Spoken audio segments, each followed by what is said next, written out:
This is Barry Long speaking.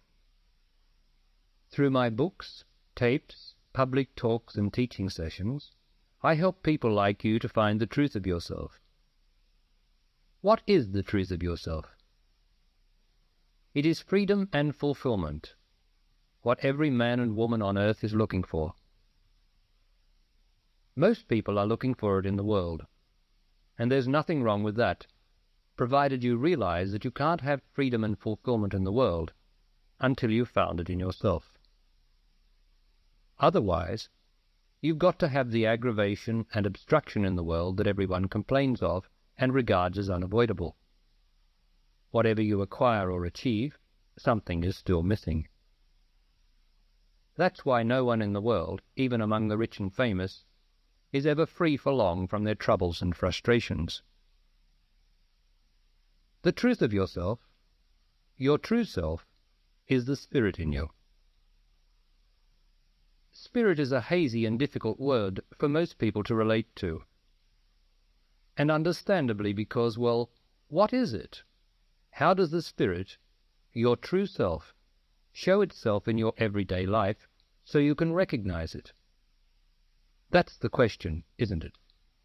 To know what's true, you've got to know it in your own experience. You have to be extremely practical in the search for the truth, and the only way you can know whether a word is real or just someone else's jargon is to actually experience what it stands for. Being practical and down to earth, I will now demonstrate the effect of the spirit in your own experience, so you'll always be able to identify it for yourself and not have to depend on the vague notions and confusing beliefs of others. Here it is. You know how sometimes you long or yearn for truth, love, or peace? How sometimes you long to be free, not really knowing what it is you want to be free of, and especially when you don't have a problem at the time.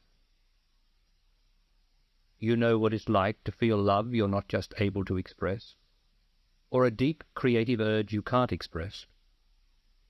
That kind of feeling or longing. You know it, don't you? That's the spirit in you. It makes you long and yearn for something you just can't give a concrete name to. Because what you're longing for, what you've always longed for in this way, is not in this world. It's in you. You are longing to be reunited with the spirit of your true self within. I say reunited because you weren't always this way, you know, separated from your true self. That extraordinary self within is truth, love, freedom and fulfillment, all in one complete and astounding package. Once you find it and merge with it, all your doubts, fears, incompleteness and longing vanish for all time. And miraculously, so do all your worldly problems. That is the truth. That is the truth of yourself. That is the focus of my teaching. You'll notice that it is not based on any formal religion, dogma, or belief. It is simply self-knowledge. People do not realize that the nameless longing in them is a mighty power that can be used consciously to bring about that union, that self-realization. The longing at times will make you sigh and feel unfillably empty. But it is not the cruel, afflicting thing that your mind will try to make it out to be. It is the pure energy of the divine magnet, your divine nucleus, drawing your reluctant, outwardly fixated awareness in towards itself. You are either ready to use the power, or you are not. People who are not ready won't or can't feel the nameless longing. It is too fine and uncomfortable for them. Their minds quickly translate it into the desire for some object, person or condition in the world. So they chase or worry after it in that form, turning their backs on their own power. But it never works. There's always something missing, and always more aggravation. And in the end, of course, they die. But when you stick with the power and use it consciously to unite with your true self, you discover there is no death, that life, you, are immortal. Isn't that what everyone would like to know? Well, it's true. But again, you have to know it in your own experience, or it's just another belief, someone else's jargon. If what I'm saying is meaningful to you, you have the longing in you. You are moved by the Spirit, the power, to hear the truth of it, and have the opportunity now to recognize what is happening in you. What you do about it is up to you. The process of self-union, of course, is not easy. I know it because it was done in me. Whatever you go through emotionally or mentally, I've been through. That's why I'm able to help others. But I'm not a therapist. I work consciously in the Spirit with the Spirit. Therapists work in the emotions and the mind. They help get rid of personality problems, but not the one and only problem, which is deeper than the personality. Only the Spirit has the power to do that. The truth, all truth, is in you now at this moment.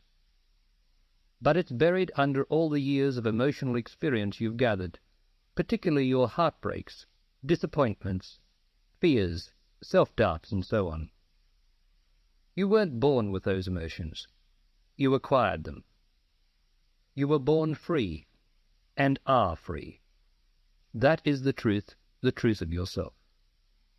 But at birth you didn't have the mind to realize this, so you developed the mind. That's what you've been doing all these years. Now you have the mind, but, clinging to it and obscuring its wonderful natural clarity and ability to realize the truth, are all those burdensome and distracting emotions which you mistake for yourself. I help you get rid of that rubbish. If you would like to continue with the teaching, you can do so through my books and tapes.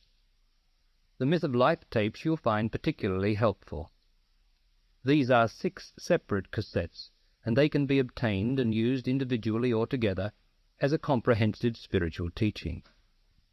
Stillness is the way I teach, and the first tape in the series, on meditation, introduces you to the way to discover that stillness, whether you're a first-time beginner or regular meditator. Subsequent tapes then take you further into spiritual truth or self-knowledge, and cover your origins, death, making love, prayer and power, and the way to align yourself with the law of life, sometimes called karma. The teaching is always practical so that you can apply it to whatever you're doing. Goodbye for now.